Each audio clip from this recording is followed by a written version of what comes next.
இந்த உலகத்தில் நல்லது நடந்தாலோ இல்லை நல்லதை எடுத்து சொல்ல போனாலோ இந்த உலகத்தில் ஏற்றுக்கிறவங்க ஒருத்தர் கூட கிடையாது. நல்லதுனாலே அவங்களுக்கு கெட்டதாக தான் தோணும். எதில் எல்லாத்துலேயுமே நல்ல விஷயமா இருந்தால் இந்த யூடியூப் கூட ஏற்றுக்க மாட்டேங்குது. அதே டான்ஸு, ஆடல், பாடல், காமெடி அப்படின்னா யூடியூப் கூட ஏற்றுக்குது. அது ஏன்னு எனக்கும் ஒன்றும் புரியல. இப்போ நான் என்னென்ன தப்பான வீடியோ போட்டேன்னு எனக்கே ஒன்றும் தெரியல. எல்லா வீடியோவும் போடுறதெல்லாம் உடனே ஒரு 50 நாச்சும் ரீச் ஆகுது. நான் போட்ட வீடியோவில் என்ன தப்புன்னு எனக்கும் தெரியல. ஆனால் ஒன்று கூட போகலை. எப்படின்னே எனக்கும் தெரியல. இப்போ நான் என்னென்ன தப்பாக பேசிட்டேன், தப்பாக கேட்டேன்.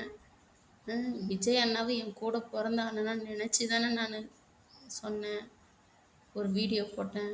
அது கூட போகலை.